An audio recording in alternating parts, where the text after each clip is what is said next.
24 1 മുതൽ 23 വരെയുള്ള വാക്യങ്ങൾ. ദേവാലയ നിയമം. കർത്താവ് മോശയോട് അരുളി ചെയ്തു, വിളക്കുകൾ നിരന്തരം കത്തിക്കൊണ്ടിരിക്കുന്നതിന് ഒലിവിൽ നിന്നെടുത്ത ശുദ്ധമായ എണ്ണ എൻ്റെ അടുക്കൽ കൊണ്ടുവരാൻ ഇസ്രായേൽ ജനത്തോട് പറയുക.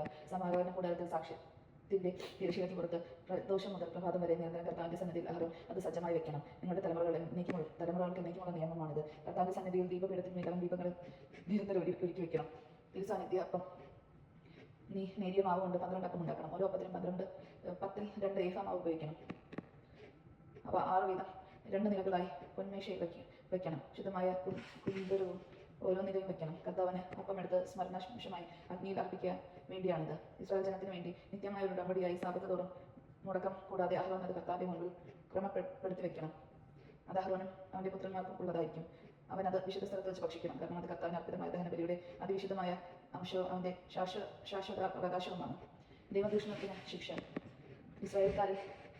ഇസ്രായേൽക്കാരിൽ ഈജിപ്തുകാരന് ജനിച്ച ഒരുവൻ ഇസ്രായേൽ ജനത്തിനിടയിൽ വന്ന് പാളയത്തിൽ വെച്ച് ഒരു ഇസ്രായേൽക്കാരനുമായി വഴക്കിട്ടു. ഇസ്രായേൽ സ്ത്രീയുടെ മകൻ തിരുനാമത്തെ ദുഷിക്കുകയും ശപിക്കുകയും ചെയ്തു.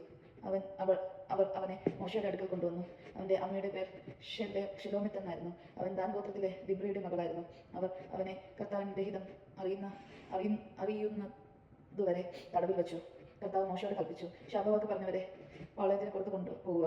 അവൻ പറഞ്ഞത് കേട്ടവരെല്ലാം അവന്റെ തലയിൽ കയച്ചതിനു ശേഷം ജനനം അവനെ കല്ലെറിയട്ടെ. എന്നിട്ട് ഇസ്രായേൽ ജനത്തോട് പറയുക, ദൈവത്തെ ശപിക്കുന്നവൻ തന്റെ പാവം വഹിക്കണം. കർത്താവിന്റെ നാമം ദുഷിക്കുന്നവനെ കൊന്നുകളയണം. സമൂഹം മുഴുവൻ അവനെ കല്ലെറിയണം. സ്വദേശിയോ വിദേശിയോ ആവട്ടെ, കർത്താവിന്റെ നാമം ദുഷിക്കുന്ന ഇവനും വിധിക്കപ്പെടണം. പ്രതികാരത്തിന്റെ നിയമം. മനുഷ്യനെ കൊല്ലുന്നവൻ മരണശിക്ഷ അനുഭവിക്കണം. മൃഗത്തെ കൊല്ലുന്നവൻ പകരം മൃഗത്തെ കൊടുക്കണം.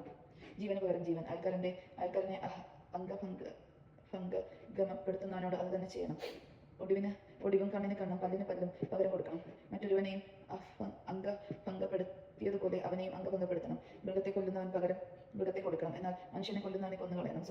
വിദേശിക്കും ഒരേ നിയമം തന്നെ. ഞാനാണ് നിങ്ങളുടെ ദൈവമായ കർത്താവ്. ദൈവദൂഷണം പറഞ്ഞവനെ പാളയത്തിന് പുറത്തു കൊണ്ടുപോയി കല്ലെറിയണമെന്ന് മോശ